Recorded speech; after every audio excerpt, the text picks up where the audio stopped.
Srinath Reddy. Srinath Reddy. Srinath Reddy. All are requested to remain seated, please. Yes. We are going to begin the next session shortly.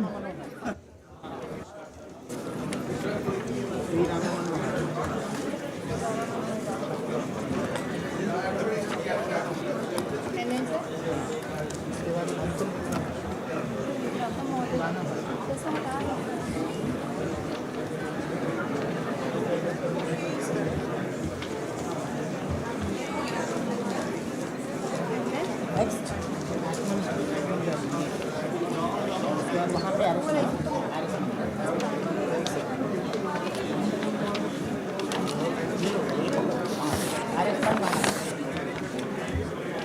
और एक ये नाम कहा जाएगा अब कहा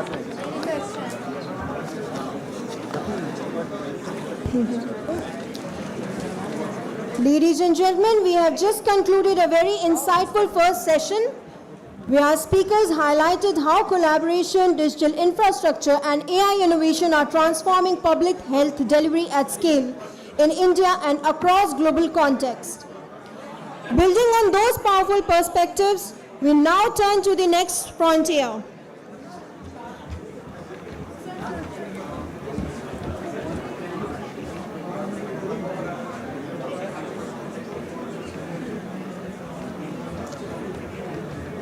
I request everyone to kindly be seated.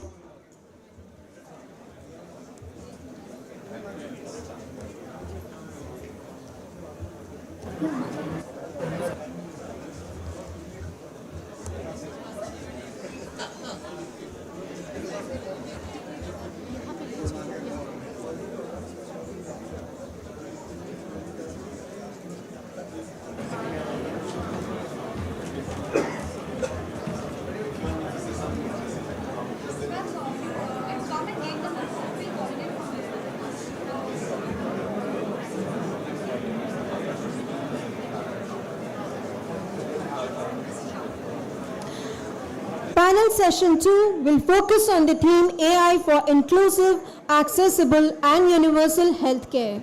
This discussion will explore how technology can translate into equitable access, affordability and better outcomes for every citizen.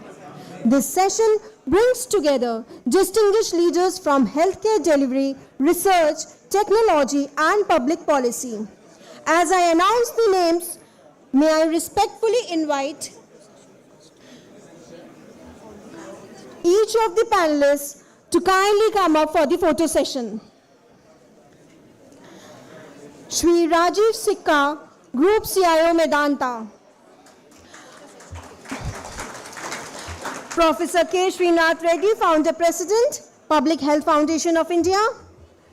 Shri V. Ram Manohar Rao, Director Finance Railtel. Dr. Anshul Vikram Pandey, Founder and Chairman Pan Science Innovations. Shri Atman Jordan, Co-Founder and Tech Lead Supercriticals.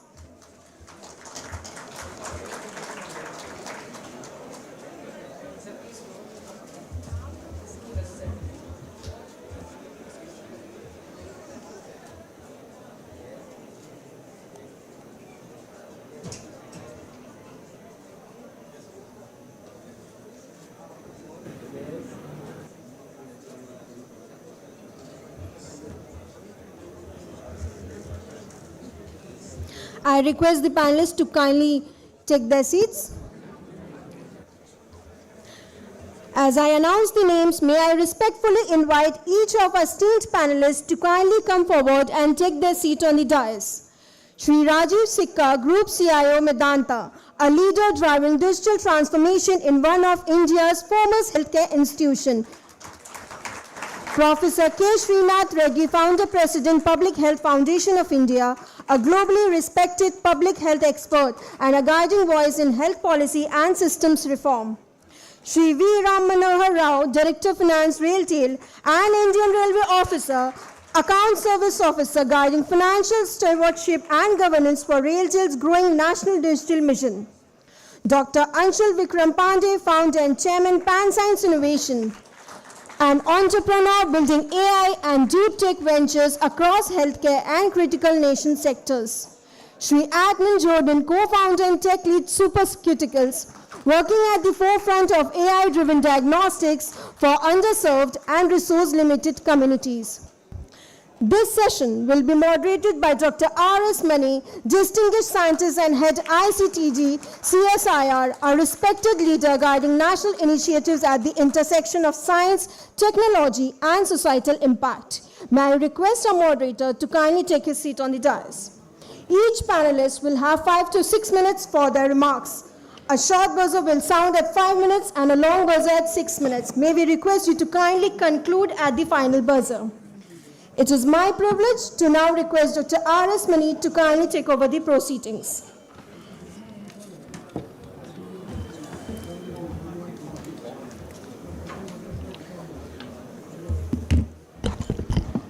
Good afternoon. The sessions are like Dil Mange More, so it never ends. Huh? So I'm going to make it very short and crisp, and especially after Mahashivaratri, it is better to stand. It will be difficult for me to sit down and otherwise you will sleep. So let's come back. In the previous session, we saw that how the public health AI is impacting the public health. However, on the jovial side, someone talked about, like Sybil, we must have a health. I hope it is kept very confidential and not really given out. It will have a huge social impact otherwise. So coming back to this session, in this session, we'll try to take our narrative towards universality and then governance, trust, and then see how AI, if enabled with the DPI that we talked about, the digital public infrastructure, and the techno-legal framework as well as the ethical framework as and when it comes out, is able to do an early detection and probably help the healthcare to reach every nook and corner of this country. Today we are faced with a huge population diversity, which Dr. Anuva talked about. We have also seen the financial diversity and access diversity. So it's extremely important that whatever AI can throw out on this is able to take us to that level so that with minimum cost, we are able to deliver healthcare. So with that, what our aim is today in the discussion is, as everyone, no one likes a guardrail, okay? So even I'm not used to a guardrail, so I've been told to do it in a particular way, but I'm going to shift it in a different way. But don't worry, I won't eat your lunch time, so we'll close at right time. So what I'm going to do is that I would request each one of the panelists, because we have very senior panelists who've got a huge experience, and then entrepreneurs who have created their companies. So it's extremely important to understand how AI in their area of work, and all of them are working on healthcare and also infrastructure. So how is it going to help the public in general? How is it going to make AI inclusive, accessible, okay? And inclusive, accessible, and more important, universal. So let's have a look at each one of the panelists for a few minutes, and then probably we'll generate few questions and then end the session accordingly. So with your permission, I would like to start with Sikka Saab, who has been CIO and huge group. So obviously he must be having a wonderful experience of AI in his field, and let's hear him out on how AI has enabled Medanta and what is the future for AI in his company right now. Thank you. Yeah, please, you can sit there because I have to stand. I was not sleeping last night, so you can sit. Sure. I think the topic itself says that AI for inclusive and accessible health. We are almost on the 80th year of independence. Freedom fighters, including Mahatma Gandhi, thought about two important social dimensions. One, education, and second is health. And I think, folks sitting in this room and even outside will agree that both of them are in shambles. Right from the first planning commission, we thought that we will have inclusive health commission, but no butter on any side of the bread, no political colors. I think in 2018, when ABDM was launched, first time, very clear-cut tech-embedded healthcare policy was formulated. So the kind of gap which we have in the country, be it the facilities, be it the skill, be it the tech, or be it the insurance penetration, we will never be able to reach that gap, and this gap is going to grow exponentially. Only thing which we can do is that either you have less sick people, which one of the earlier panelists said that, which is not going to happen very soon. The other is that you bring tech. And that's the only way by which, healthcare can be scalable, can be accessible, and can be affordable. I will give 2 examples of AI, nothing in theory. All of them are in production in Medanta. So these are not theoretical stuff. So guardrails, risk, all have been taken care very well. So one example is that we have been running TB-free Haryana for last 11 years. I think this is the biggest CSR which we do outside the tertiary case. Now we run TB-free in 5 other states where we have our hospitals. When we started, we used to take a van. And you have to understand the meaning of accessibility now. We are talking of Haryana. We are talking of districts which are like 20 kilometers away from Delhi or 30 kilometers away from Delhi. You are talking of everybody understand traceability after COVID. But we were aware of traceability, and we were tracking traceability for TB way back in 2014 and 15 because, someone rightly said that one TB patient, and TB is more infectious than HIV. India TB load is 27% of the world population, while our own population is roughly 14-15% of the world population.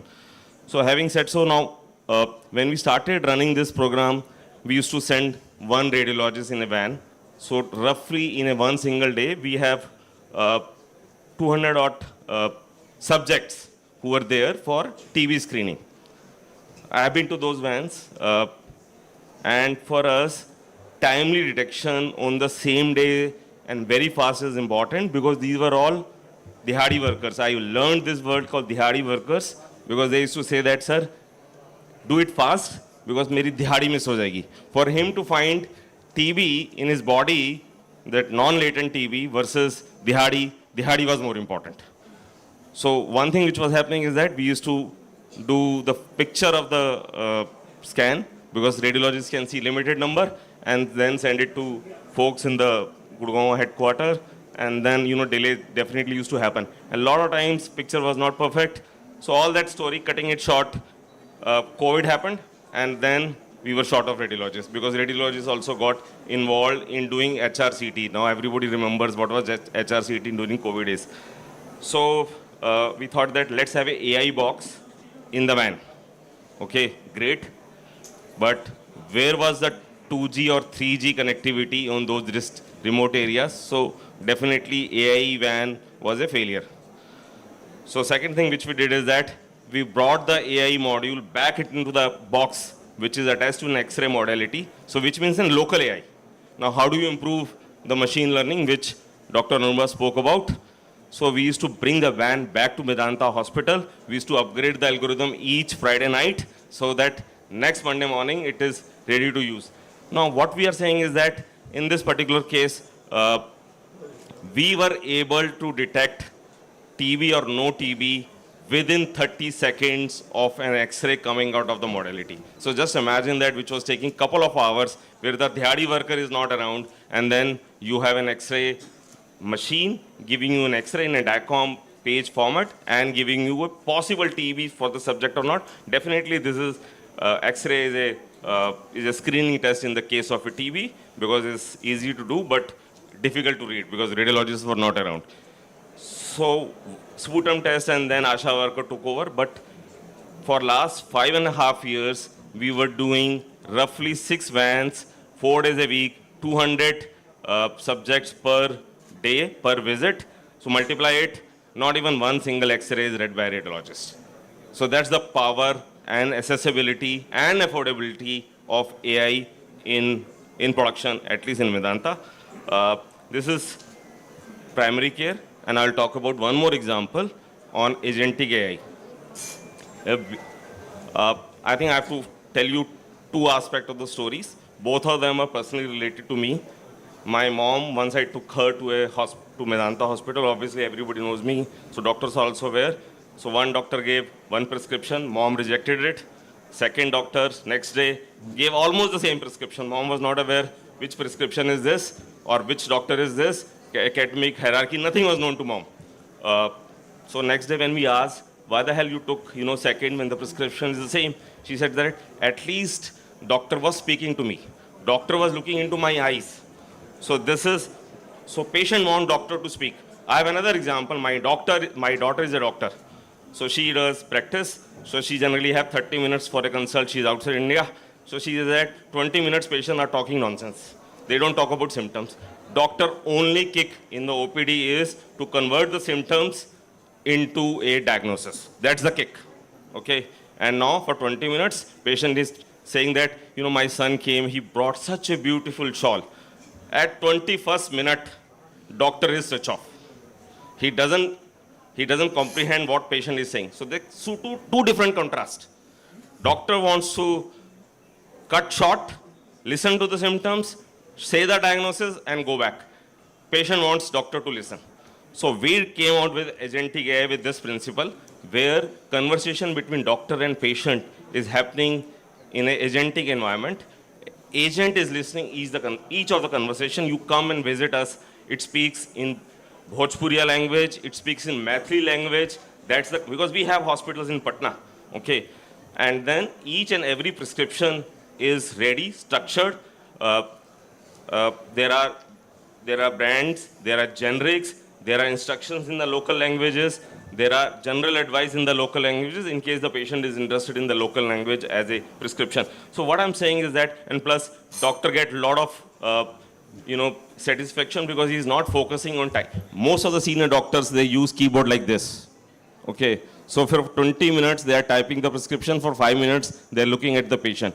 So what we have done is that we have ensured that doctor focus on the conversation, on empathy, on breaking the ice rather than on the keyboard. So this is one more example, and there are multiple, byproducts of this. Yes, Mr. Rajiv, I think you gave a good example of Rajiv's mother having the right, which is called a patient autonomy, to throw away the prescription when she doesn't want it. So it may be the same next day, but she has a right to throw it away. So now I think we'll go to Dr. Srinath and take his experience on public health and how AI is impacted. Well, let me start off by saying what was actually advocated as a very important prescription for the health system of the country if it has to deliver universal health coverage. We need an efficient, equitable, empathetic, and economically viable health system if we have to deliver universal health coverage. The critical elements of universal health coverage are adequate service coverage to cover all the essential health needs of anybody across the entire life course of the individual. The second element is that these services should be delivered with quality but with adequate financial protection so that they are not either hindered from seeking care or driven to bankruptcy because of the care. Now, we know that about 6 to 7% of the Indian population every year, this is from the National Sample Surveys, are pushed into poverty because of unaffordable healthcare expenditure. We also know that there are several people who do not seek care because they're worried about the expenditure or because health services are not easily available because of geographical access barriers. This is basically foregone care. Now, if you don't estimate foregone care, you will get a false understanding of out-of-pocket expenditure. When people are not even spending, then you say, okay, people are not really having too much of out-of-pocket expenditure. So to find out how universal health coverage is working also, we need to get that. But the critical element is that AI has helped and will help even more in bridging some of these barriers of access. It will also bridge barriers of quality. It will help bring down the costs. Now, important element, of course, is that we do have a serious gap in the distribution of our health workforce. There are states where there are adequate number of doctors per population ratio, but there are several states in which there are very few doctors distributed, and even in most of the states there is the urban-rural maldistribution. So if services are not reaching people, to train non-physician healthcare providers with diagnostic algorithms and management algorithms on handheld devices, point-of-care diagnostics, and enable them to give appropriate care at the point of care, or even train people for self-care, train family members for care. All this AI can greatly bridge the gaps that are there now and ensure people will get care at home, close to home, and in an affordable manner with appropriate triage for referral when required. So therefore, the overall service coverage component will improve. The quality of care will improve with these kind of algorithms being very clearly stated and distributed, the healthcare providers being trained, and even the patient or the family being able to check whether they're getting the right treatment or whether they're being advised the right kind of tests or not. So we are democratizing the health system in enabling people to actually participate in their own healthcare in a much better manner. And the financial costs also will come down because people don't have to travel far. People don't have to take unnecessary tests and treatments. So all the objectives of universal health coverage are going to be definitely satisfied. But there is health beyond health care, and which means that we are also looking at prevention, promotion at the community and the population level. Again, here AI can help tremendously in very many ways in enhancing public awareness of the conditions through health and nutrition literacy, enabling people to undertake a lot of preventive care themselves so that they don't fall sick. Because somebody was saying in the previous round that you can't prevent people from falling sick. Yes, but you can certainly reduce that risk by enabling people with much better knowledge. The other element, of course, is there are disconnects in the health system in terms of referral. Right now, we have primary care under the health and wellness centers or the Ayushman Arogya Mandirs. We have secondary and tertiary care being subsidized or financed by Pradhan Mantri Jan Arogya Yojana. There's virtually no connect between the two. And the disconnect between the primary health care as well as secondary care and tertiary care can easily be bridged by AI in a substantial manner. We have seen how telemedicine has been functioning, telehealth services have been functioning. So we can actually ensure that the expertise of the specialist is available to the primary healthcare center as well. So we can bridge the quality gaps that are there in our healthcare while ensuring better access, ensuring also that the financial barriers are lifted, and ultimately all the objectives of universal health coverage can be much better served. Thank you. Now, I request Rama to give a little bit on the infrastructure as well as what he has gotten plans for AI. AI, actually, AI is intelligence part of it, and finance is incentive part of it. Unless you incentivize the entire system, universal access is not possible. I mean, AI is actually revolutionizing entire healthcare scenario, wherein if you look at this primary care, if you are going to push more, and the burden on the tertiary care will come down. The preventive part of it, what Dr. Sikka has also spoken about the tuberculosis, and also many such kind of examples like diabetic retinopathy, sepsis. There are many use cases wherein the sepsis was detected and per annum 2,000 deaths were come down to 500 in a particular hospital.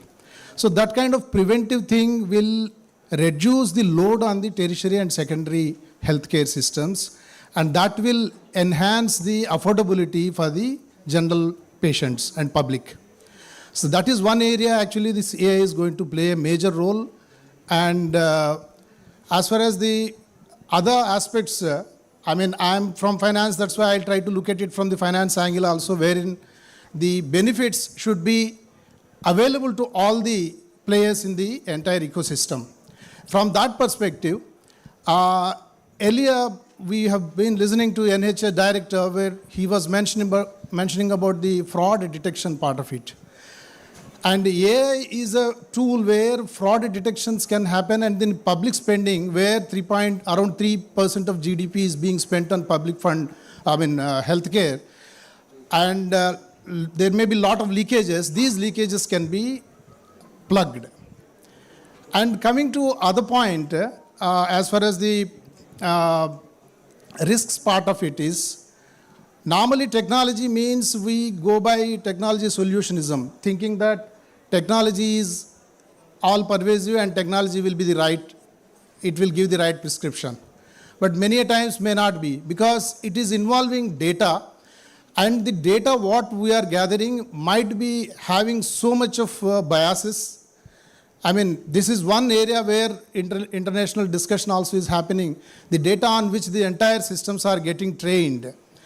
And the data intake may be biased from various perspectives, sometimes maybe on racial perspectives, sometimes on geographical perspectives, and most of the data might be Western data on which we might be training also. So this kind of systems which got trained on these kind of, I should not use the word lopsided, but not relevant databases, the solution also might be different. So there comes whether the trust factor about the technology, what it is giving solution.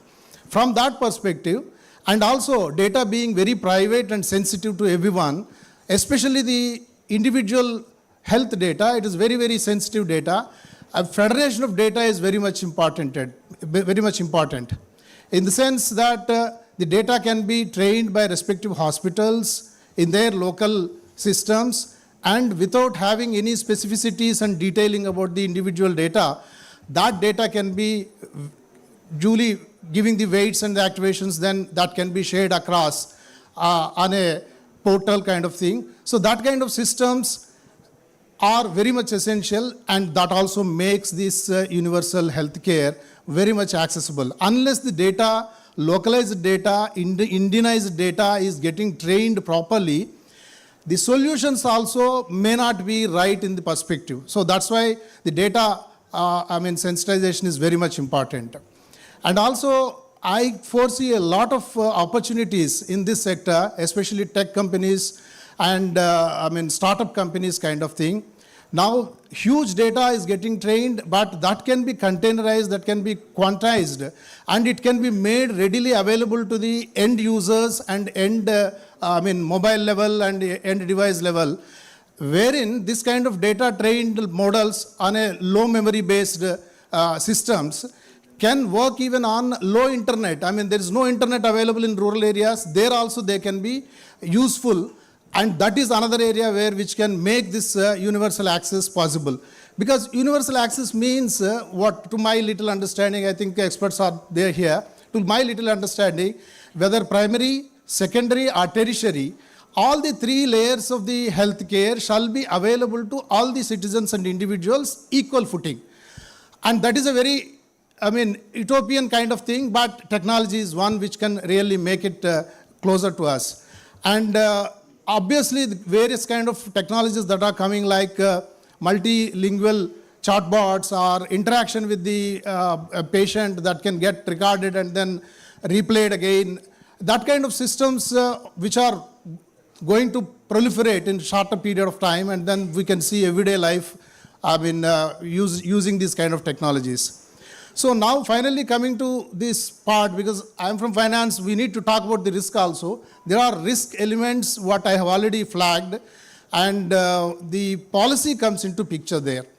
The government policy which need to be very, very sensitive towards the usage of this artificial intelligence into healthcare, because it need to be patient specific. Because in the entire ecosystem, if entire ecosystem is running on finance and then profitability, EBITDA margins, that will obviously twist the entire thing, and it will not be in the favor of the general public and the patients. So that's my point, sir. Thank you so much. So, so let's hear about, Anshul, if you can just talk about a little on the technology that you created, and also a little bit more on the language and, as Rama was talking about having the model in the car, as well as Raju was talking about it. So what have you done on that, and what are the difficulties that you have faced on this? Sure. Thanks, everyone for giving me this opportunity. When I'm surrounded by such esteemed panelists, I tried very hard to neither talk about policy, because I know very little about it. I'm not that well versed and domain trained as Sikasa there. I do not really understand the intricacies of how to run very large P&Ls either. So I thought, how can I really contribute meaningfully to this conversation? And I think over a period of time, I learned a lot more things. So let me just first briefly tell you what hat I'm going to wear today, right? And I'm going to wear the hat of someone who was historically now, because in AI world, 10 plus years is history. I was an AI researcher. I was briefly a professor. Then I built companies. I sold them. I spent about 14 years outside of India. And then I met my lovely wife, who's a doctor. And she said, hey, why don't we go back to India and really fix, hopefully, the whole healthcare ecosystem, right? And we thought of this name Parcha, because Doctor's Parcha is very intrinsic to, and it's like a very household name to everything that we do. So I'm going to wear today the hat of someone who has largely been trained outside. Now, we do have some interesting access to technology, right? I'll be very honest. The access of GPUs and HPCs that I had in my university was probably better than what you'll find in some of the largest companies in India. And there was as much learning when I came to India as much as there was unlearning, because things that you would take as available to you there are not available here.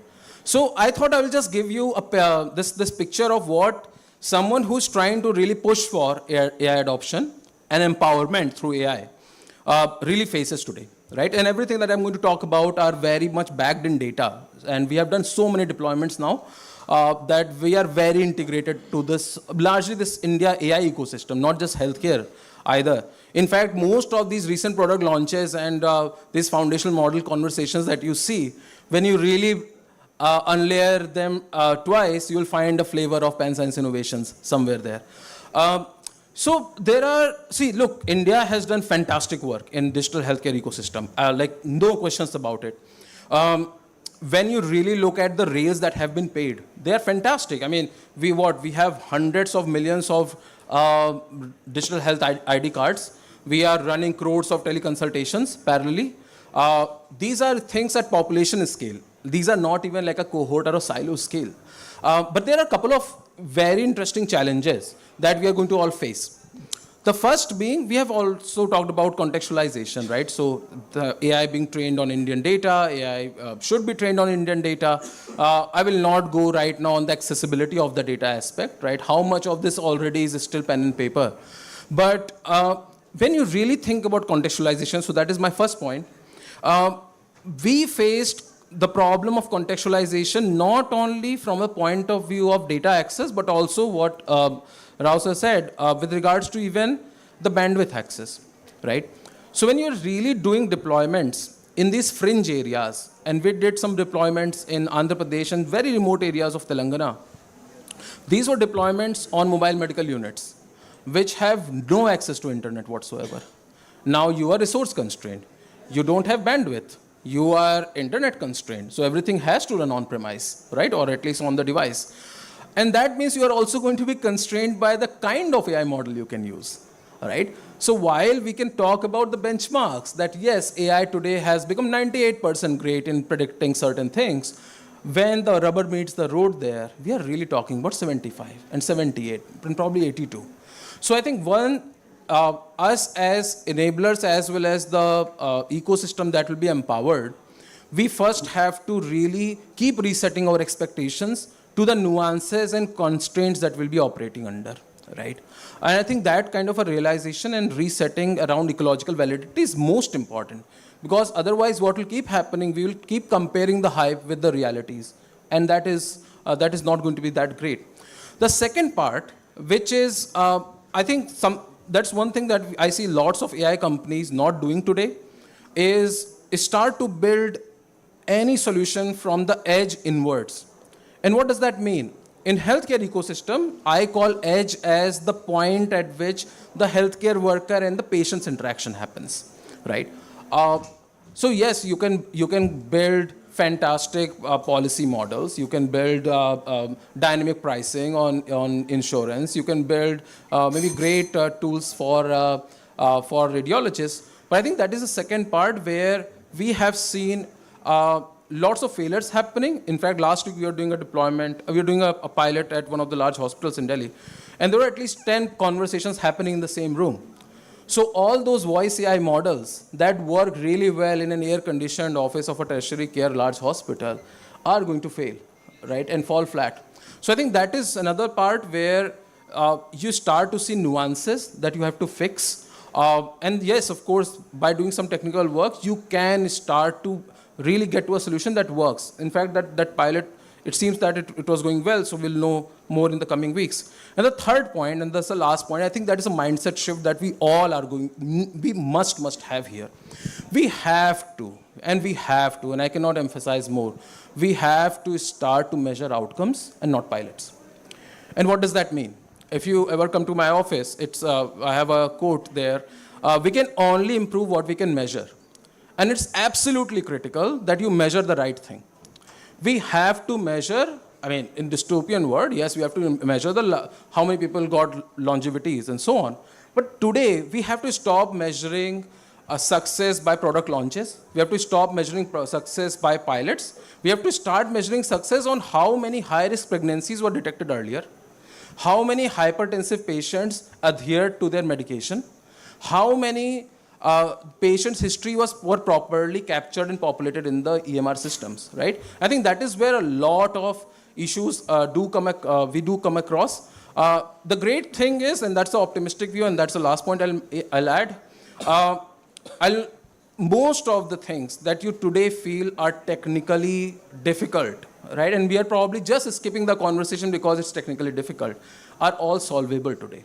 In fact, 4 years ago, I gave a talk at NVIDIA around adaptive machine learning. And in fact, Parcha was a use case there, which was how do you really keep training the model as the doctor is giving feedback? And at that time, we didn't feel that there will be a need for things like that. But today, you can see our histopathology system that was working at 60% accuracy today is at 75% accuracy. So I think there's a lot of optimism in the space. I think there's a lot that can be done. At the same time, the constraints are very real and they have to be looked at. Thank you, Anshul.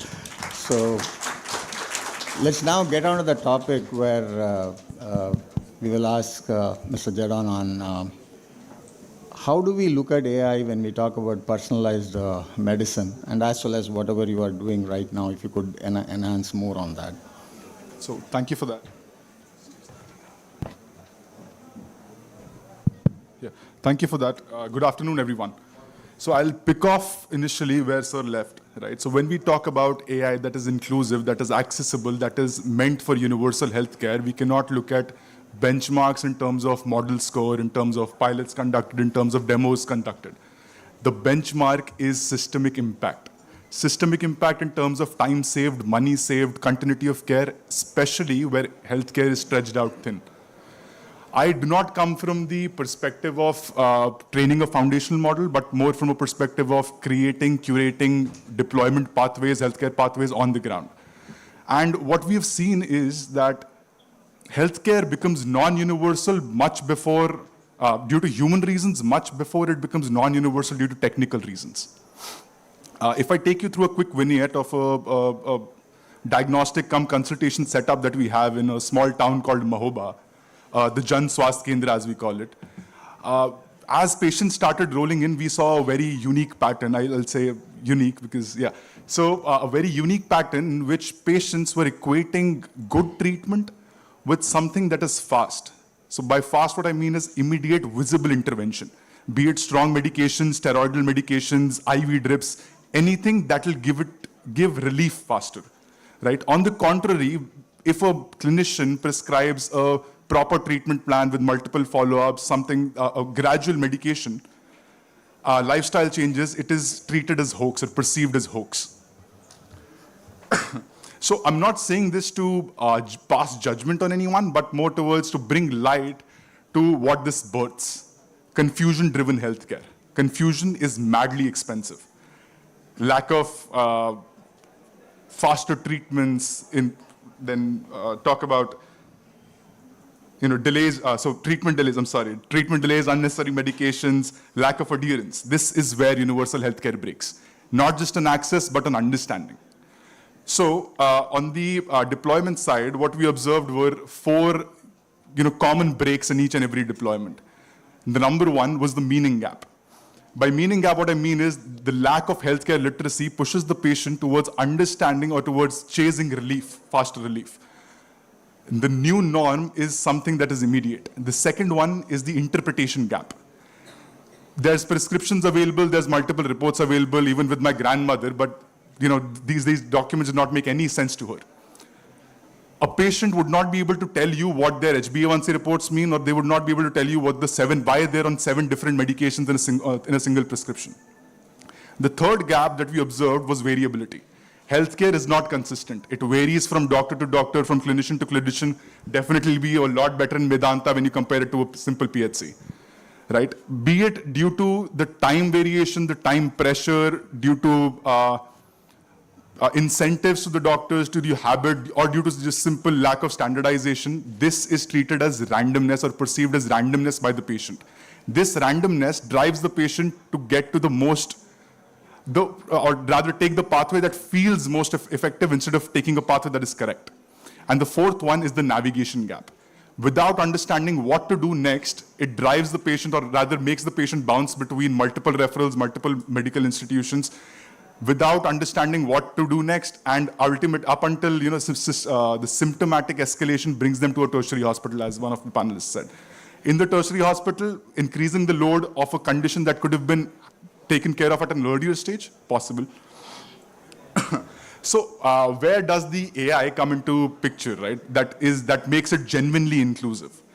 Definitely not by making AI or transforming the AI into a doctor itself, not by making the patient act as a doctor, but by making the patient an informed participant in this entire process. What I mean by informed participant is making the patient a patient that understands what their health means, a patient that understands what their reports mean. So on the patient's end, I believe AI can essentially function in 2 simple yet powerful ways. Number 1, understanding, and number 2 is navigation.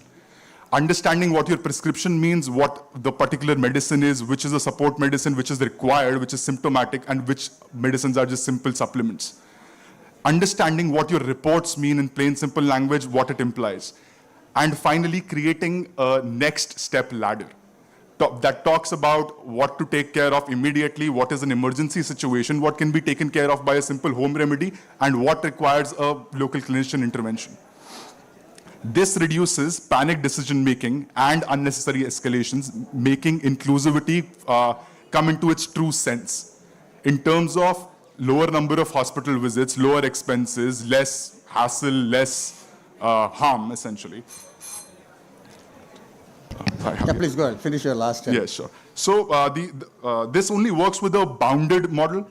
Right? By bounded, I mean the AI must not prescribe, the AI must not alter dosage, the AI must be true and transparent in terms of communicating uncertainty. The AI's role is to explain, triage, and escalate. That's it. On the medical practitioner's end, the AI can act to make the consultations more safer and consistent, essentially acting as another set of eyes in a time-constrained environment. It can detect flag duplications, contraindications, dangerous combinations, and guide the consultation towards the medical guidelines. The key, ultimately, is that the final decision should remain with the clinician. On top of that, in cases of a high-impact choice, like prescribing a steroid, prescribing some kind of antibiotics, the system can ask for a separate layer, a single-line explanation or confirmation from the clinician, not as a punishment, but more towards inculcating a learning loop, and as well as to reduce the chances for doctors getting into an autopilot mode. Yeah. On the system layer, where universal healthcare essentially gets into an operational form, once we reduce the confusion and increase follow-ups, then we unlock prevention. AI can flag risks early, detect patterns, and prompt interventions, especially in cases of... So I've got a question for you. Okay, now let's just start with a question, because maybe a question for you. You said explaining the prescription to the rural. So when you talk about a rural mass getting into the PSCs, very soon the doctor will not have time. So are you contemplating on a system which will generate a video with the same doctor speaking on what he has written on the prescription, so that he can carry it on the same language in which the guy speaks, so that he can refer to that whenever he feels like and take the prescription properly? So we're not initially going for a video-based thing, because what we observed in our deployments is that although after Digital India mission, the advent of smartphones, advent of internet is there is penetration, but still a lot of people who will be visiting these hospitals are not very familiar with it. Distance far. Yeah. Okay. So let's come back to one question each. I'll just put the question to Sikha Saab. You talked about X-rays, and lots of X-rays were taken. And I'm not a medical professional, but still, I just thought that today I was just hearing about the fundus, the retina photographs. They also not only talk about retina problems or proper retinas, but they also sometimes indicate about heart issues. So when you have taken those X-rays and collected so many of them for TB, yes or no, can those be further worked upon? Will that be legally allowed, or I don't know, I'm not sure. But can that be worked upon to really find out many more things that the people might be developing? Sure. So answer is 100% yes, because as I said that all guardrails, including privacy, including ethics committee approvals, are very much in place. I think, Mani, we have to understand that healthcare will bring, AI in healthcare will bring less problems than the problems it is going to solve. So we have to keep that focus in mind. Countries struggling with so many problems of the healthcare at the remotest corner, and we keep talking about problems of AI in the healthcare. That mindset should shift. We should think about mindset should be not to worry about what kind of best algorithm we will build. I think the mindset should be that how we build confidence in practitioner in using AI for the healthcare. That should be the mindset. Thank you so much. Dr. Srinath, if you could highlight on some of the difficulties that you face, just one, probably the biggest one, when you talk about public healthcare policy making or any other accessibility, etc. Let me say that scalability is the biggest challenge. Scalability of care across different parts of the country. Even scalability of some of the treatments that are available. Partly because we do not have the health workforce which is adequately trained and adequately distributed. But AI can actually overcome the scalability problem. There's also another element. When we are talking about universal health coverage, we are talking about equity. We have to identify vulnerable groups who will require additional attention, additional services, perhaps additional resource allocation. There will be equity in a horizontal dimension in which the package of services is identical for everybody. But there will also be a vertical dimension of equity in which the additional care or additional services or additional resources will have to be provided to vulnerable sections. Now, bringing in the social determinants of health is not that easy unless you bring in AI, which actually combines it with the health system indicators and identifies which are the vulnerable population groups, who are the vulnerable patients who require this kind of attentive care in addition to what is being part of the general package. So equity gap is something, and scalability gap is something that AI can overcome. All right. So I have got one question, last, very short answer. For Anshul, you talked about the remote boxes where 72% of accuracy is the one which you can work with. And you also talk about zero connectivity, as Rama was also talking about. Now, when you scale the system into thousands and thousands of them, and tomorrow, obviously, the country will have wonderful connectivity. Today also, we have the cheapest of data rates. But then maybe very soon, within few months, if that comes, what's the kind of disruption that you think that, or would you use it for your own benefit? Just short, very short, because Sure. we are left with hardly any time. All right. Sure. So I think this is as much a Wild West, the whole transformation in India around AI that's happening is as much a Wild West as we are seeing with the frontier models in the West. So I think two things are definitely going to happen. First is, as much as we are talking about the empowering the healthcare workers, we are actually missing out on how it is really going to enable the patient to be better aware of situations, right? I mean, there are going to be patterns emerging on the ground that yes, there are new knowledge on the ground that will be spread. I mean, most of the doctors do face this question, right? Khana kya hai? And like medical education, medical awareness in itself is a big problem. So I think that is going to be Right. definitely impacted. Second part, as the connectivity happens, I do envision that we are going to see a very hybrid deployments that will happen. Right, so you're going to take care with the hybrid deployment and probably make sure you take advantage of the connectivity that's going to come. So with that, I think we don't have any more time. So I would like to stop here and thank the panelists for their wonderful suggestions and takeaways on AI. And thank you so much. And thank you for being the wonderful host. Thank you.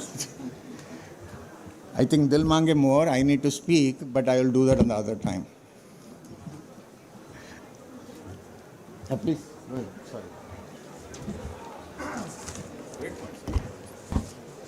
Our sincere thanks to all esteemed panelists for a highly valuable and enriching exchange. To recognize the contributions of our distinguished speakers, we will now present mementos. May I invite Director Projects Operation and Maintenance Railtel, Shri Manoj Chandan, to kindly do the honors.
Ladies and gentlemen, with this we come to the conclusion of Realtel session at the India AI Impact Summit 2026. We extend our sincere gratitude to all our speakers, moderators, dignitaries and participants for making these discussions meaningful and impactful. On behalf of Realtel Corporation of India Limited, thank you for your presence and partnership. Have a wonderful day ahead. Thank you.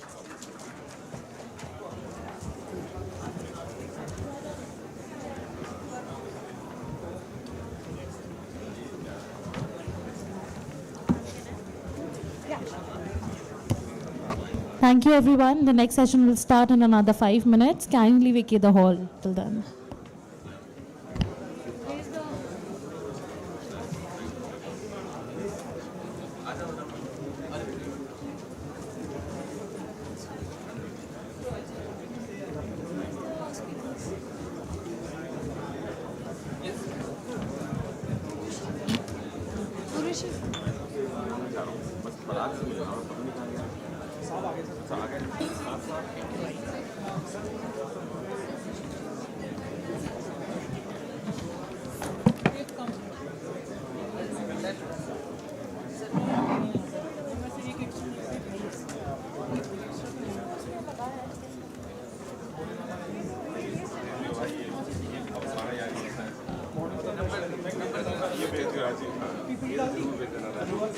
हाँ ये हम पुराने बात हैं college के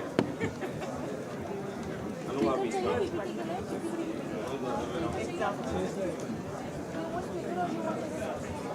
ये भेज देना बस ये लोग सभी बड़े लोग हैं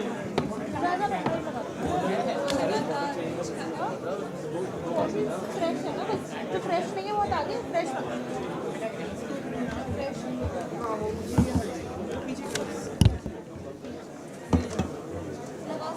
Pilots to back crazy.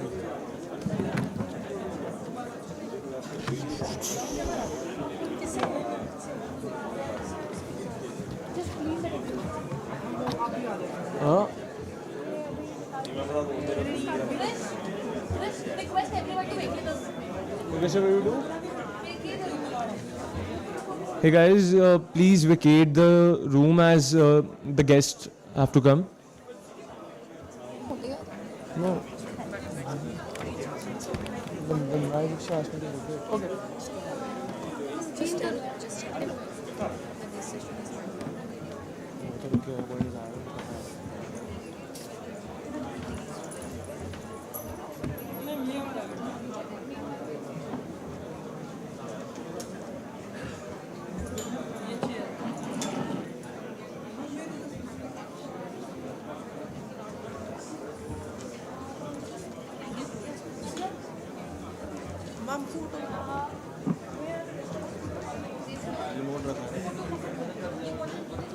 आपने देखा मैं अपने को कर रहे आया उससे पहले कर दिया वो कनेक्ट कर देना अब यहाँ से हो जाएगा ना रिमोट से भी ये तो मैंने इस पे करी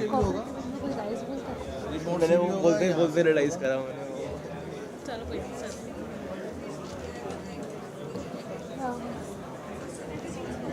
Yes, I'm on. So should I go ahead and kick us off? No, can we just wait for another 2 minutes? Okay. Just settle it down. I would request you to make one announcement. Yeah, we have to set it and also panel is trained for a group. Okay. Yeah, Cool, yeah? Lovely. I would like to request me to yeah, okay. I'm moderating. So you can start. You can start with the match. Yeah, I can. Okay. You can adjust.